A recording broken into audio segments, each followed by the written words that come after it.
avec Handicap Évasion, on fait des randonnées en montagne, en Goélette. Et cette année, on a eu envie de partir dans des plus grandes montagnes. On est parti faire un trek au Népal avec 4 Goélettes et une personne non-voyante. On était 10 accompagnateurs actifs pour tirer les Goélettes. Et il y avait aussi un accompagnateur en montagne qui a reconnu le parcours. On est parti avec un petit peu de matos. Sur place, on a retrouvé Paulo Grobel, un guide qui est un habitué des expéditions. Il nous a filé un bon coup de main pour la logistique. Et on a embauché des Népalis. On en a embauché quelques-uns pour nous aider à tirer à la Goélette. On a embauché des porteurs pour porter les sacs à dos et le matériel. Et on a aussi embauché une équipe de cuisine pour nourrir tout le monde. Au final, on était une petite cinquantaine. Donc ça faisait une véritable expédition. Le massif du Langtang, c'est un massif montagneux qui est à 50 km au nord de Katmandou. Le départ du trek peut s'atteindre par la route. Il faut à peu près une journée de bus pour aller de Katmandou jusqu'à Siabru-Bezi, qui est le point de départ du trek. Et après, le trek en Goélette, c'est une dizaine d'étapes pour faire l'aller-retour jusqu'au bout de la vallée. On part 3 semaines et en gros, ça fait à peu près 2 ans de préparation. Les bus népalais. On a vu les bus qui se croisaient, où c'était celui qui a le plus de voies qui force le passage. À un moment donné, bouchon parce que justement ça se croisait pas. On a eu quelques soucis, mais c'était le piment du voyage. Le premier jour, on a fait sur la carte vol d'oiseau, on a fait 3,5 km. Et en dénivellation entre le point de départ et d'arrivée, on a dû faire 300 mètres. Et on a mis plus de 8 heures. Sous les arbres, c'est extrêmement moite comme atmosphère, l'humidité, et puis on voit zéro paysage. On était très haut, un petit précipice à droite qui était bien impressionnant. Une transition vraiment surprenante de passer de la jungle tropicale à des plus de 6005. Quand on est un randonneur au long cours, on rêve tous d'aller faire un trek au Népal. C'est quand j'ai connu la Goélette, presque tout de suite, je me suis dit c'est obligé, il faut faire des trucs de fou.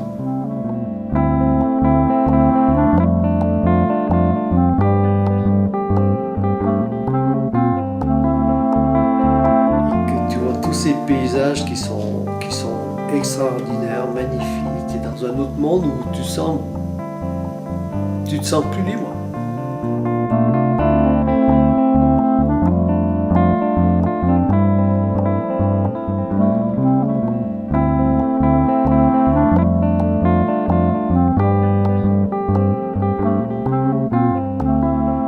L'association, ça fait plus de 20 ans qu'elle existe maintenant, on va bientôt aller sur les 25 ans. Le principe, en fait, c'est d'organiser des séjours en montagne avec des personnes handicapées. Et pour les personnes qui ne peuvent pas marcher, on utilise un fauteuil roulant spécial qui s'appelle une Goélette.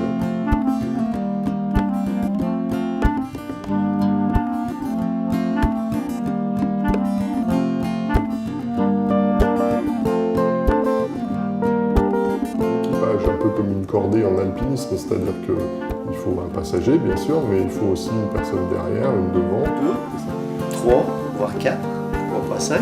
C'est le relief qui commande un petit peu le nombre d'accompagnateurs.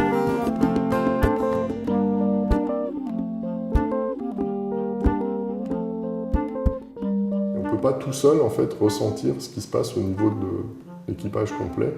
Donc ça oblige les accompagnateurs à communiquer pour dire là devant c'est trop haut, ça va pas, etc. C'est plus physique devant, plus technique à l'arrière. À l'arrière, c'est plus de l'équilibre. Ah il faut faire confiance, oui.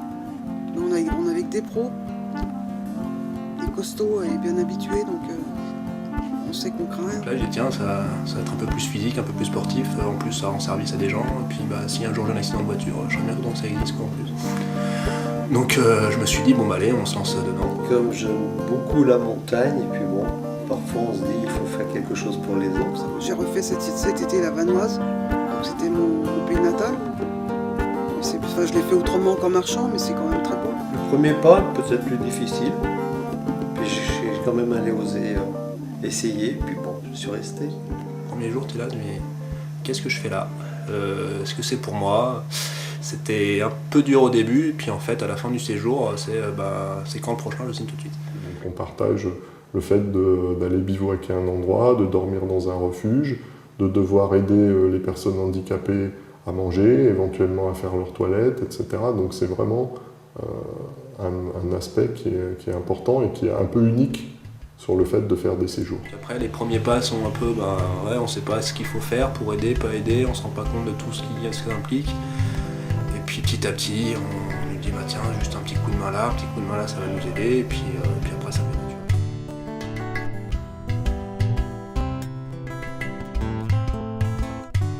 Finalement, c'est un groupe qui fonctionne un peu comme une fourmilière, qu'on arrive, tout le monde a une raison d'être là, très diverse, et puis de toute façon, un objectif, c'est d'aller au bout du séjour. Ouais, il y a de tous les âges, il y a de tous les milieux, toutes origines. On ne parle pas forcément au travail, on laisse nos soucis à la maison. Il y a ce qui nous unit, c'est qu'on a envie d'être là en montagne ensemble. Et à chaque séjour, on a toujours un nouveau groupe, mais il y a toujours quelque chose qui se passe, une alchimie entre les gens. Et à chaque séjour, on découvre les personnes différemment. Alors il y a le plat népalais, au sens culinaire, ça s'appelle le dalbat. J'ai pris 2 kilos et j'étais contente.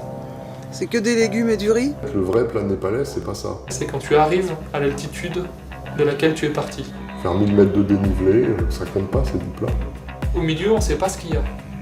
Des marches d'escalier et des marches d'escalier. En montée, en descente. Ça montait, ça descendait. Hein, voilà, le fameux plat népalais.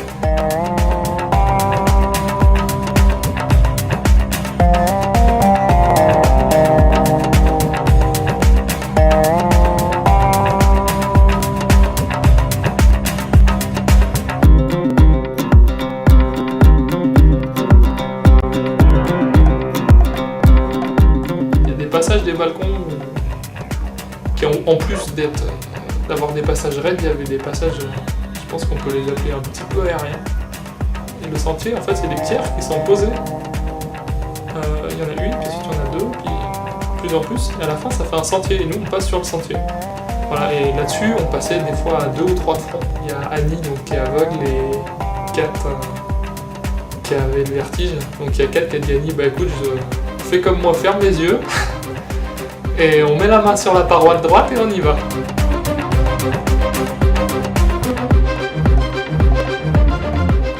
C'est le partage humain et la démultiplication du bonheur quand on est arrivé en haut. Ça n'a rien à voir avec ce qu'on peut vivre tout seul en arrivant à un col ou après une belle rando. Quand on était au bout, là, on était à 4000 mètres, tu dis, je suis à 4000 mètres d'altitude et on est sur un chemin en fond de vallée, arrête. Et après on arrive, on se dit qu'on n'est pas venu pour rien, quoi. On arrive au bout, voilà, c'était grandiose. Donc même si ça peut paraître assez insignifiant quand on est sur place, il y a un gros caillou avec quelques drapeaux, c'est pas un lieu anodin et il se dégage quelque chose. Et quand on est là-bas, en fait, on sait pourquoi c'est sacré. On se pose pas la question, c'est évident. T'as tes 3 montagnes autour là qui te regardent. T'as 7000 et 6500 autour de toi et toi t'es là au milieu. Et les gens qui sont là-bas, ils vivent vraiment dans cette montagne-là. Et ça m'a marqué beaucoup, le caractère naturel du sacré au Népal. Tu laisses ta culture européenne à l'aéroport de Katmandou et tu découvres autre chose. Déjà pour eux, qu'est-ce qu'on va marcher au Népal? Alors quoi? Dans notre pays, on doit sûrement pouvoir marcher. Et en plus, on vient avec ce type de matériel qui vraiment a été une grande découverte, je crois, pour 99,9% des Népalais qu'on a croisés. Le truc qui m'a marqué le plus au niveau culture, c'est l'accueil en fait. Les gens, ils sont très sereins. En plus, tu rentres dans la Bhaktapur, c'est comme si tu rentrais à Lyon par des chemins de terre, plein de flotte, et puis tout d'un coup tu traverses des quartiers un petit peu où tu as les ordures, tu as la circulation, et puis tout d'un coup tu arrives dans le vieux centre de Bhaktapur. Ça c'était pas mal.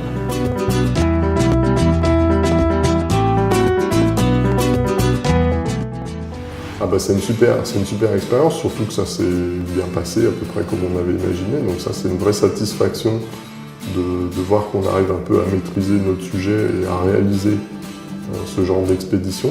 En fait, c'est la différence entre des séjours en France ou des week-ends qui permettent à des gens de découvrir la Joëlette, il n'y a pas besoin d'avoir une expérience préalable. Quand on part sur une expé comme ça de 3 semaines, il est bien évident qu'on demande aux gens d'avoir une expérience de la joëlette, de maîtriser le fonctionnement de la joëlette, de connaître un peu les bases de notre fonctionnement de groupe. Dans des séjours comme ça, tu pars pas pour aller te dire, moi je vais aller me balader, je vais faire le tour de la stupa tout seul, ou je vais grimper un 5000, enfin, il faut que ça reste dans une idée de partage.